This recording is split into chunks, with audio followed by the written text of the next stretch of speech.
자,7 재보궐선거 사전투표가 어제 이어서 오늘도 순조롭게 진행되고 있습니다. 과연 표심은 어느 쪽으로 흘러갈지 궁금한데요. 전문가 두 분 모시고 자세한 얘기 나눠보겠습니다.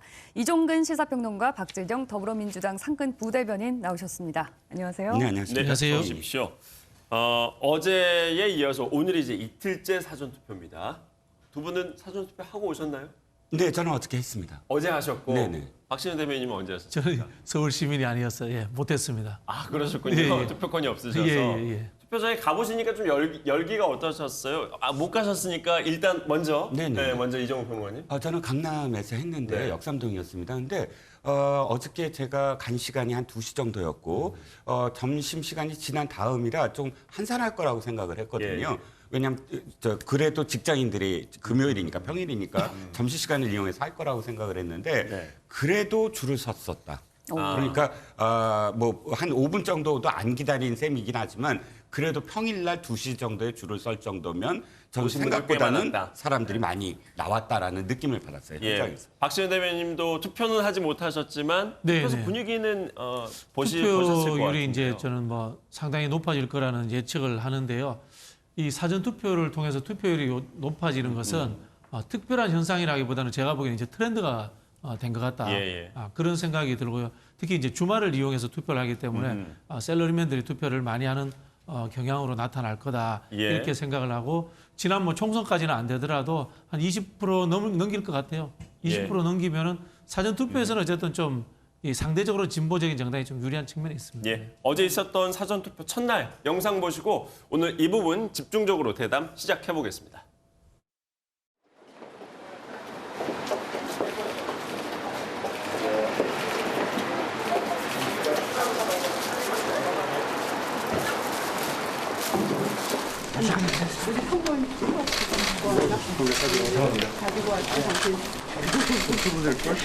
이거는 오늘 사전투표에는 안 해주셔도 되고요.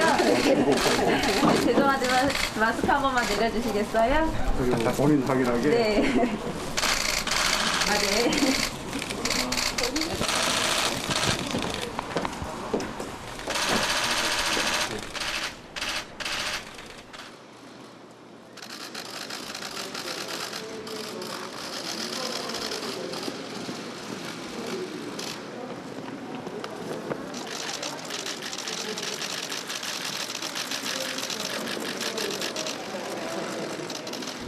저는 유불리를 떠나서 투표에는 많은 분들이 참여하시는 게 맞다라고 생각을 합니다.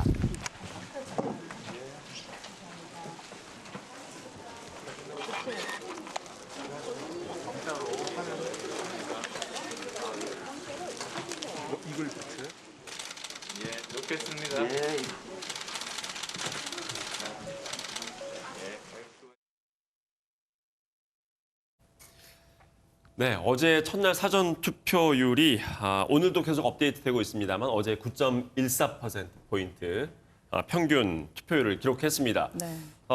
이 숫자의 의미를 먼저 짚어보고 가겠습니다. 이정우 평론가님. 네. 이 정도면 사전 투표율이 높은 걸로 봐야 되는 건지, 그리고 사전 투표율이 얼마나 나올지, 그렇다면 또 최종 득표율로는 어떻게 이어질지 한번 전망해 주시죠. 일단 사전 투표율이 원래 지방선거는 본투표율, 총투표율이 다른 총선이라든지 대선보다 낮았습니다, 경향이. 그리고 또 더군다나 지방선거의 보궐선거니까 사전투표율이 높지 않을 거다라는 예상도 많았거든요. 그런데 9%를 넘어섰다고 한다면 최근 그 어떤 경향들, 예를 들어서 최근에 총선이라든지 대선이라든지 보궐선거, 2019년에 벌어졌던 4.3 보궐선거보다 상당히 빠른 지금 속도로 증가하고 있는 상황입니다. 그런데 네. 말씀하셨던 게 예를 들어서 그게 본투표까지도 더 그럼 늘어날 거냐, 네. 사전투표의 이 경향성이 두 가지 다 가능성이 있는데 하나는 분산 투표의 효과, 그러니까 총량은 똑같은데 먼저 투표를 하려는 어떤 그런 경향 때문에 먼저 많이 있다라는 그런 해석도 있습니다만 그러나 저는 이번은 좀 다를 것이다. 지방선거에서 최초로 이렇게 그 첫 번째에서 9%니까 오늘은 평일이 아니잖아요. 오늘은 예. 휴일이니까 어저께보다 그렇죠. 더 많이 나올 가능성이 있고 그러면 최소한 20%를 넘길 것으로 예상되고요. 사전 투표율이 20% 넘을 것이다. 그럼 사전 투표율이 20%를 넘기면 각 당마다 자기의 유리한 해석을 하고 네. 더 독려를 할 것이거든요. 그래서 이번에는 사전 투표율이 본 투표를 견인할 것이다. 그러니까 지금 그 어느 때의 지방선거 보궐선거보다 훨씬 더 본 투표율까지 포함하면 총 투표율이 네, 네. 늘어날 것이다라는 네. 생각입니다. 그러면 역대 지선 중에서는 최고 투표율 기록할 기록할 가능성이 가능성이 있다. 있다. 이번 예, 사전 이렇게, 투표율이 견인할 것이다. 예, 네. 이렇게 전망해 주셨습니다. 박진영 대변인 어떻게 보십니까? 글쎄요, 뭐 저기 보궐선거 투표율 중에는 역대로 가장 높을 수도 있다는 생각이 드는데 지방선거 전체를 통틀어서는 뭐 그 정도까지는 안 갈 것이라는 생각이 들고요. 저도 이제 사전 투표율은 한 뭐 20% 초반까지는 이제 갈 거라고 생각을 합니다. 이 사전 투표를 하는 분들은 한 두 정도 부류가 있는데요. 첫 번째는 뭐냐면은 이념적으로 열성 지지층들입니다. 네. 빨리 하고 네. 싶거든요. 그리고 본 투표에 영향을 미치고 싶거든요. 그런 측면이 있고 두 번째는 이제 직업적으로 주로 이제 샐러리맨들이 투표를 많이 하죠. 예, 본투표에 못 하시는 분들. 그렇죠. 못 하는데 제가 봤을 때는 금요일 투표하는 분과 토요일 투표하는 분이 또 다를 것 같아요. 금요일 투표하는 분들은 열성 지지층들이 좀 더 많을 것이다. 네. 이렇게 생각이 들고 토요일 하는 분들은 말씀드린 것처럼 샐러리맨들이 많을 것이다. 이렇게 생각이 들기 때문에 토요일 투표하는 분들이 더불어민주당에는 가장 좀 유리한 분들이 아닐까. 그렇게 뭐 조심스럽게 전망을 해봅니다. 네. 네. 지금 투표율, 사전 투표율이 높게 나오고 있다는 것. 일단 지금까지 과거에는 이게 진보 진영에 좀 유리할 거다 이런 해석들도 많이 나왔었고 박 대변인님께서도 좀 기대를 하고 있는 것 같은데 어느 쪽이 맞을까요? 지금 여야 모두 자신에게 유리하다 이렇게 해석을 하고 있는데요. 그렇죠. 분석을 할 때는 언제나 지금까지의 데이터를 갖고 분석을 해야 되잖아요. 그런데 네. 지금까지의 데이터는 대변인께서 말씀하신 게 맞습니다. 지난 21대 총선 기억하시잖아요. 원래 지역 관내에 그런 투표함이 열렸을 때는 지금 국민의힘이 앞섰던 지역들이 있었는데 네. 사전 투표함, 그러니까 사전 투표함이 관내 투표함도 많아요. 그러니까 그 지역이 아닌 다른 곳에서 굉장히 편리하잖아요. 네네. 제가 강남구 사는데 뭐 부산에서도 투표할 수 있는 게 사전 투표거든요. 보궐선거만 제외하고는. 네. 그러니까 이런 관내 투표에 그 이 사전 투표함이 열릴 때 전부 다 역전된 어떤 상황들이 있었어요. 그렇기 네. 때문에 현재 데이터는 진보가 더 유리하다라고 볼 수가 있겠지만 그러나 이번엔 좀 다를 것이다. 왜냐하면 일단 그 공직선거법이 좀 바뀌었습니다. 그러니까 이 사전 투표에 좀 부정선거가 있지 않느냐, 내가 사전 투표를 하면 곤란하지 않느냐 이런 것을 많이 상쇄할 수 있는 뭐 CCTV를 설치한다든지 네. 참관인을 더 많이 늘린다든지 네. 영상 파일을 뭐 6개월 보관한다든지 이런 것들을 하면서 이번에 20, 30대도 사실은 대통령에 대한 지지율이 굉장히 떨어지고 있고 또 지금 선거 자체가 문재인 대통령 마케팅을 하지 않는 그런 상황까지 이르지 않았습니까? 그래서 이번만큼은 다를 것이다. 즉 사전 투표에 상당 부분 지금 그 분노하는 그러니까 현 정권을 심판하려는 사람들의 발길이 이어질 것이다라는 전망을 조심스럽게 할 수 있는 거죠. 네.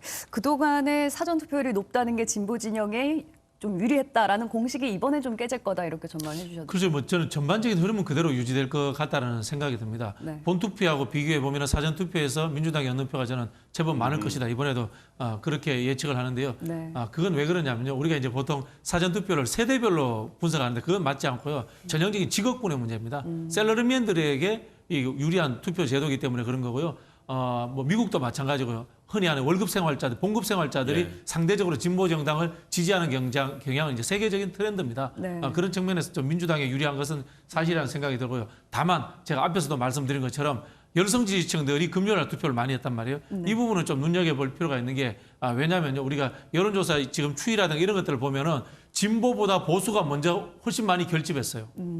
그렇지 않습니까? 그런 측면에서 열성 지지층들은 보수가 더 많이 투표했을 가능성도 있다라는 측면에 제가 좀 하나 약간 우려스러운 점도 예. 언급을 하겠습니다. 네. 네. 사전 투표 세대별 표심이 어떻게 흘러갔을지 이 부분도 짧게 좀 짚고 넘어가겠습니다. 네. 2030 세대 표심 앞서 이종훈 평론가님께서 짚어주셨던 것처럼 지금 현 정부의 불만을 표출하는 분들이 많지 않습니까? 젊은 층의 표심 이 사전 투표에 어느 정도 반영이 되고 있을 거라고 예상하세요? 일단 대변인께서 말씀하셨던 것처럼 미국 예를 드셨잖아요. 진보하고 상대적으로 이야기하는 민주당이 공화당보다 더 사전투표가 많았다. 지난 대선 때 동의를 하는데요. 근데 그때 민주당의 어떤 그런 그 전략, 그 캐치프레이즈가 정권 교체였거든요. 즉 정권 교체를 원하는 사람들의 발길이 사전투표에서 많았다. 이렇게 해석이 가능하지 않습니까? 이번에 그러니까 이 진보냐 보수냐가 아니라 정권 교체를 원하는 사람들, 즉 현 정부에 상을 주기보다는 벌을 주고 싶은 사람들의 네. 발길이 훨씬 더 많아질 가능성이 더 크고요. 그렇다면 20, 30대가 만약 적극적으로 투표를 한다고 했을 때 네. 물론 지금까지의 어떤 역대 선거에서 진보는 밉지만 보수한테 투표하고 싶지 않아라는 경향이 계속됐던 건 맞습니다. 하지만 계속된 어떤 실정이 겹쳐지면서 가장 제가 눈여겨보는 게 응답률이에요. 여론조사 예, 예. 응답률이 최근 들어서 엄청나게 꽤 늘어났어요. 높아졌죠. 네. 보통 뭐 한 10% 미만의 응답률이었는데 지금은 거의 20%에서 30%의 응답률을 네, 네. 보이고 있거든요. 네. 적극적으로 의사표시를 하면서 의사표시를 하는 층들이 주로 내가 보수입니다라고 하는 층은 늘어났고 내가 중도입니다라거나 진보입니다라는 층은 내려갔다는 여론조사도 있습니다. 네. 그러니까 그만큼 20, 30대도 적극적으로 이번에 투표를 하고 자신의 어떤 그런 이 정권 심판에 대한 의지를 예. 표명할 것이다라는 예. 생각이 지금 듭니다. 여론조사 상으로는 그런 흐름들, 그런 분위기가 반영은 되고 있는데 실제 민주당 내부에서 특히 민주당 지도부에서 느끼는 이 2030의 지금 여론 분위기는 어떻습니까? 뭐 민주당에서도 2030의 여론이 좋지 않다는 생각은 저는 하고 있을 것이라는 생각이 드는데요. 다만 이제 20대의 이 투표라든가 정치적 성향이라는 게 구조화된 세대가 아니거든요. 과거에 뭐 산업화 세대, 민주화 세대 이런 것처럼 예. 구조화된 세대가 아니기 때문에 조직적인 어떤 뭐 투표라든가 이런 쪽으로 이어지기는 좀 저는 쉽지 않을 것이다 이런 생각을 합니다. 우리가 이제 보통 선거를 분석을 할 때 여론조사를 가지고 흐름을 분석하기도 합니다만은 실제 정치에서는 구조화된 사회 계층 분석이 존재합니다. 인구 연령대별 분석, 그다음에 직업별 네네. 분석, 소득 분석 또는 아파트 평수 몇 평대에 사느냐는 이런 분석들은 구조화돼서 그대로 꾸준히 가거든요. 그런 측면에서 저는 20대들이 좀 이렇게 물론 뭐 불편한 감정을 예. 투표를 할 수는 있다고 하지만은 결정적인 역할을 하기는 않을 것 같다라는 그런 생각이 들어요. 네. 그렇다면 민주당에서 바라보고 있는 20대의 지금의 그 표심은 어떻다고 보고 있는 거예요?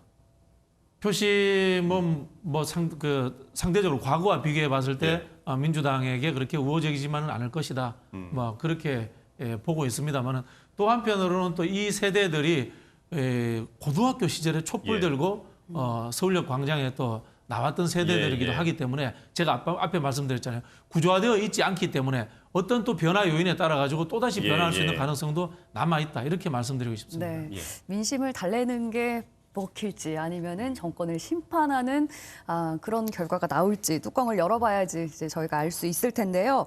막판의 그 판세도 좀 분석을 해보도록 하겠습니다. 예. 일단 1일부터는 이제 여론조사를 공표할 수 없기 때문에 그 전에 나온 여론조사 결과들만 저희가 이제 네. 볼 수가 있는데요.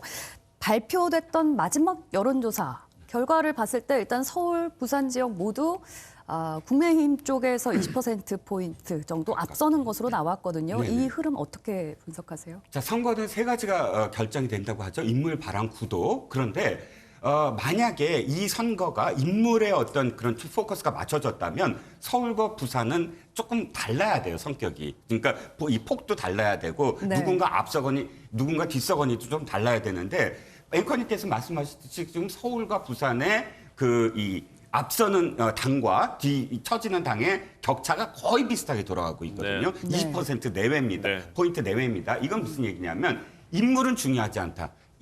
각 인물이 갖고 있는 사연도 중요하지 않다. 즉 구도 내지는 야당의 바람이다. 구도는 정권 심판이냐 아니면 네. 정권 지지냐 이런 구도이기 때문에 인물이 어떻게 세세하게 박형준보다 오세훈보다 이런 식으로 이렇게 비교를 할 수 있는 어떤 상황이 아니다라는 걸 지금 드러내고 있는 것이고요. 네. 또 한 가지는 물론 박빙까지는 아니더라도 격차는 훨씬 줄어들 겁니다. 왜냐하면 역대 어느 선거보다 제3정당이나 또 다른 진보정당이나 이런 게 없이 각 진영이 딱 만나는 네. 양당이 만나는 그런 선거이기 때문에 톡톡 털어서 51대 49 이런 식의 어떤 경쟁을 예, 할 수밖에 박빙. 없는 상황이거든요. 네. 그렇기 때문에 좀 좁혀지겠지만 그럼에도 불구하고 민주당이 좀 뼈아픈 건 깜깜이 선거, 그러니까 공표 금지 직전에 무엇인가 좀 이 추세선이 꺾이는 모습을 보여줬어야 됐다. 그래서 지금 이 캠프에서 얘기하듯이 지금 많이 추격하고 있다. 뭐 이런 말을 하려면 그 근거가 있어야 되는데 네. 지금 그 근거를 내세울 마지막 여론조사가 근거가 안 되는 어떤 상황. 이게 좀 뼈아플 것이다라는 생각입니다. 네.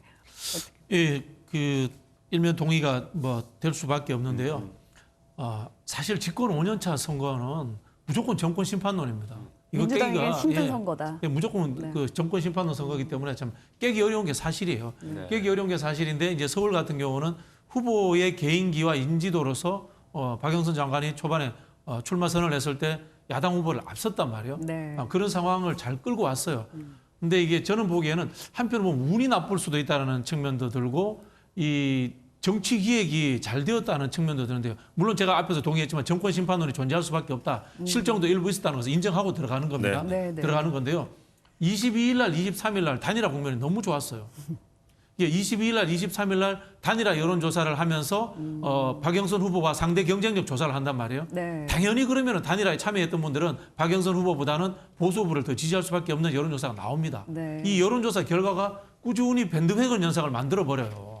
여론조사가 여론을 선도하는 현상을 만들어버리고 그게 한 일주일 갔단 말이에요. 그러면 마지막에 조사된 여론조사는 약간 단일화의 컨벤션 효과가 예, 껴있기 단일화의 때문에 컨벤션으로서 더 굉장히 저는 급속도다. 작동했다고 보는데 네. 이 여당에게 불리한 선거 일정이 또 뭐였냐면은 TV 토론이 29, 30일 날 한 거예요. 네. 좀 더 당겨서 했어야 되는데 29, 30일 날 하면서 함으로 인해 가지고 이 TV 토론한 여론조사가 별로 반영되지 않은 상황에서 블랙아웃으로 가버리는 거예요. 박경선 후보가 오세훈 후보보다 토론을 더 잘했다고 토론을 일단 평가를 하시는 그렇죠. 이제 거군요. 그런 부분이 있고 그다음에 또 흔히 하는 내곡동 의혹이라든가 이런 부분들이 그것도 TV 토론에서 확 불거졌거든요. 그 전에 불거지지 못했단 말이에요. 이런 부분들이 여론에 반영되지 않은 상황에서 이 유권자들이 여론조사를 보지 못하는 상황으로 갔기 때문에 이게 참 마지막까지 힘든 선거가 예. 되지 않나 이렇게 지금 저는 그러면 생각을 해봅니다. 지금 그 20%포인트의 격차는 좀 많이 줄일 수 있을 거라고 보세요. 20% 격차는 줄어들 겁니다.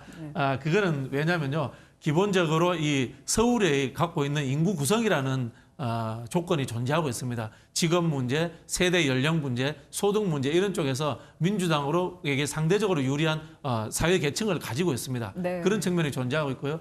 모 의원이 이 박원순 시장 하는 동안에 시민단체가 1,000개 늘어났다고 막 비판하는데 예. 사실 이거 좋은 거잖아요. 시민사회가 만들어졌다는 것은 이 예. 시민사회의 공동체 의식이라든가 이런 것들도 많이 존재하기 때문에 네. 그 민주당이 그렇게 맥없이 지는 그런 상황은 존재하지 않을 거라고 봅니다. 지금 저희가 계속해서 여론조사, 이종근 평론가님. 여론조사 흐름을 얘기하고 있는데 여론조사 관련해서 말씀하시려고 하나요? 어떤 부분? 아니요. 지금 박 대변인님 말씀에 동의하면서도 네. 한 가지 흐름이 어떻게 되고 있냐면 이쪽이 단일화라는 컨벤션이 있기 때문에 이 여론조사 이렇게 나올 수 있지 예. 않느냐라고 하시지만 그러면 박영선 후보는 단일화를 안 했느냐는 거죠.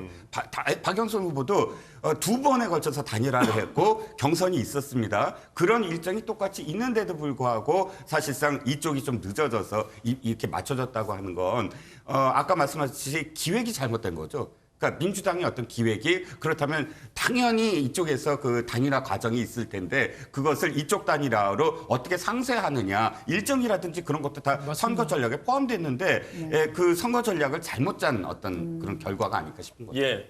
이 뭐 부분에 대해서 답을 해주시겠습니까? 동의합니다.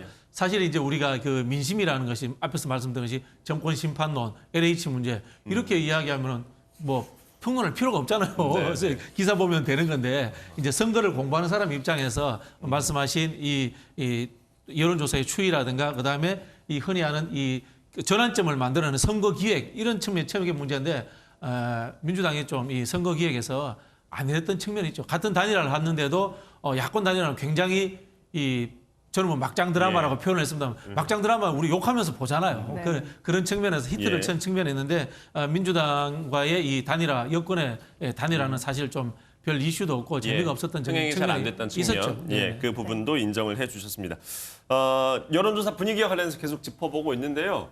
두 분 모두 이제 정치 전문가이시기 때문에 지금의 여론조사 흐름이 실제 흐름으로 실제 결과까지 그대로 이어질지 이낙연 민주당 상임선대위원장은 박빙의 승부를 예측을 했고요.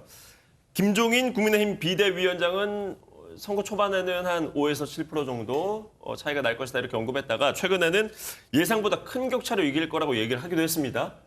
두 분의 전망이 궁금한데요. 먼저 이종근 평론가님 또 말씀해 주실까요? 김재현 비대위원장이 말이 바뀌었어요. 처음에는 5%에서 7%포인트 정도의 차이가 날 거다라고 조심스럽게 얘기하다가 마지막 얘기는 많이 격차가 더 벌어질 거다 이렇게 얘기를 했습니다. 아마도 첫 번째는 부자 범조심의 성격이 강했을 때고 마지막 그 여론조사에서 사실 20%포인트 차로 더 벌어질 줄은 아마 국민의힘도 생각 못했을 것 같거든요. 예. 그 전주까지가 정점이라고 아마 캠프에서도 생각을 했었는데 이 마지막 여론조사가 각 여론조사 기관마다 더 벌어지니까 이제 좀 안정세다라는 그런 뉘앙스로 얘기를 한 것 같고요. 전 개인적으로는 김종인 비대위원장이 얘기했던 5%에서 7%포인트 차에 한 표를 던집니다. 네. 그 정도 격차일 것이다. 왜 왜냐하면 그렇죠? 아무리 지금 지지율을 그렇게 지금 정권 시판을 이야기하더라도 평일날 벌어지는 지방선거의 보궐선거를 사람들이 적극적으로 투표장에 갈 것이냐에 네. 대한 문제가 굉장히 지금까지 어떤 데이터로 봤을 때 실질적으로 가는 어떤 율이 굉장히 적었다는 거예요. 그래서 예. 정당 일체감을 갖고 있는 적극적 투표 지지층을 제외한다면 사실상 이 평일날 갈 수 있는 확률이 줄어들기 때문에 역대 어떤 선거도 다 보면 양쪽 지지층이 딱 결집해서 모이고 거기에 플러스 약간 5%, 7% 내외가 결정하는 그런 선거가 되지 않을까 싶습니다. 예, 네. 박준영 대변인. 김종인 비대위원장이 이제 초반에는 이제 조심하는 것처럼 하다가 지금은 자신감을 이야기하는 이유는요, 내곡동 의혹 때문입니다. 쉽게 말하면은 여당에서 이제 검증이라든가 이런 거짓말 의혹을 제기를 했는데 거기에 흔들리지 마라. 대세는 이제 꺾였다라는 식의 이제 취지에서 그런 말씀을 죄송합니다 하신 것 같은데요. 2016년도에 총선 때 새누리당이 150석 한다고 했어요. 우리 블랙아웃 되기 전까지. 네네. 근데 완전 뒤집어졌잖아요. 그리고 2010년도에 한명숙 후보와 오세훈 후보 때에도 블랙아웃 전에 20% 가까이 했는데 실제로는 0.6% 차이가 났습니다. 그만큼 이 일주일 상간에도 얼마든지 이제 뒤집힐 수 있는 가능성이 존재하는 것이고요. 실제로 뭐 제가 밝힐 수는 없습니다만은 민주당과 국민의힘 내부에서 하는 여론조사가 제일 정확합니다. 예. 두 분이 제가 보기에는 제일 정확한 추이와 시뮬레이션에 대해서 이해하고 계실 거라고 하지만 현행법상 지금 내부 여론조사는 밖으로는 이제 공개하지 할 수 못하게 없죠. 되어 있죠. 이야기할 수 없는 상황이기 때문에 거기에 맞춰서 이제 전략을 짤 것이다. 예. 그런 생각이 들고요. 결국은 현재 상황이 어쩔 수 없이 야권 후보에 대한 이 검증 차원으로서 계속 진행되기 때문에 거기에 대한 결정적 증거가 나오느냐 안 나오냐 이런 것들이 저는 이 앞으로 이 블랙아웃 기간 동안에 굉장히 중요한 전환점이 되지 않을까 그런 생각이 듭니다. 네, 말씀하신 것처럼 이제 남은 일주일도 안 되는 이 시간 동안 과연 어떤 변수가 가장 큰 영향을 미칠지도 네. 궁금해지는데요. 여야 후보들은 사전 투표 첫날인 어제까지도 공세를 펼쳤습니다. 준비된 영상 보시고 계속 얘기 나눠보겠습니다. 오셨어요. 기억해요. 예. 잘생기셔가고 눈에 띄어요. 주방에 오셔가지고 그때는 그 오세훈 의원이라고 하더라고요. 오세훈 의원님을 모시고 왔으니까 잘 좀 부탁한다고 맛있는 것 좀 해주시라고 주방에 와서 그렇게 말씀하셨어요. 하얀 면바지였을 거예요. 하얀 면바지, 이 반듯하게 이렇게 하얀 면바지에 신발이 그 캐주얼 로퍼. 상당히 멋진 구두였죠. 그래서 그게 그 페레가모. 오늘 내곡동 식당 주인 인터뷰가 좀 계속 화제이고 논란인데요. 그거에 대해서 한 말씀 해주시면. 뭐라 그랬죠? 뭐 브랜드까지 이야기하면서 했는데 어떻게 생각하시나요? 사실이 아닙니다. 오세훈 후보는 그동안 자신의 큰 처남의 내곡동 측량에 참여했다는 주장을 일관되게 해왔습니다. 그러나 어제 KBS 보도 사진과 증거가 공개되면서 큰 처남이 전체 행사에 참석했다는 게 만찬하에 드러났습니다. 오늘 아침에는 생태땅집 사장의 인터뷰가 공개됐습니다. 입만 열면 거짓말, 천만 서울 시민께 거짓을 사죄하고 후보직을 사퇴하십시오. 저희들은 지금까지와 마찬가지로 선거운동에 임할 것입니다만 상황에 따라서는 중대한 결심도 배제할 수 없다는 말씀을 분명하게 드립니다. 방금 말씀하신 상황에 따라 중대 결심이 어떤 두고 보십시오. 네, 여당에서는 오세훈 후보의 그 내곡동 땅 셀프 보상 의혹과 관련해서 계속 이제 공세를 이어가고 있는데 지금 언론들에 나온 그 증언을 보면 상당히 구체적이기도 하고요. 오세훈 후보는 일단 사실 무근이다 이런 입장을 밝힌 상태입니다. 네. 어떻게 보셨습니까? 일단 지금 선거가 생태탕을 먹었는지 아니면 설렁탕을 먹었는지 그게 네. 왜 중요한가를 좀 묻고 싶어요. 당시에 시장이 아니었습니다. 시장이 아니었고 측량이라는 것을 무슨 보상을 받기 위해서 측량을 한 것도 아니었거든요. 그런데 문제는 뭐 후보자의 거짓말을 지금 물고 늘어지면서 투기 의혹은 사라져 버렸어요. 투기가 아니기 때문에 왜냐하면 보상받은 땅, 그러니까 이 상속받은 땅이기 때문에 이것을 뭐 보상을 받기 위해서 알박기로 산 땅이 아니잖아요. 근데 이제 거짓말 논란입니다. 우리가 이재명 지사의 대법원 선고도 기억하잖아요. 이 적극적이냐 아니면 뭐 소극적이냐에 따라서 이 지금 현재 어떤 그런 발언이 또 결정이 될 겁니다. 그런데 지금 민주당이 해도 너무 지금 나가고 있는 게 아니냐. 아무리 급하더라도 뭐 중대 결심 운운한 건 대책이 없는 발언이었어요. 왜냐하면 중도 사퇴냐 뭐 이런 얘기가 나오지만 중도 사퇴 불가능합니다. 지금까지 들어간 선거 비용 이게 사퇴하면은 못 받아요. 어마어마한 돈이 들어갔을 텐데. 이제는 사퇴를 아예 할 수도 없는 상황입니다. 이 선거법에 의하면 끝까지 해서 비율에 따라서 득표율에 따라서 그것을 다시 이 보전을 받거든요. 근데 사퇴를 하면 그거 못 받아요. 그 어마어마한 돈을 그러면 어떻게 후보자가 다 책임을 질 수도 없는 상황이고 마지막으로 그 박영선 결정적인 건 박영선 후보가 어저께 사전 투표했잖아요. 자신이 사전 투표했는데 중도 사퇴를 할 수는 없는 것이고 그러니까 이 중대한 결심은 아주 부적절한 어떤 발언 아니냐. 아직 중대한 결심이 중도 사퇴다라고는 하지 않았습니다만 아니 그거밖에 없지 않을까 그런 하는 의미일 추측으로. 것이다라고 지금 말씀을 하시는 것이고요. 중대 결심 얘기가 나왔으니까 이 부분부터 좀 말씀을 해줘 보실까요? 사퇴하라고 한 건데요, 오세훈 후보를.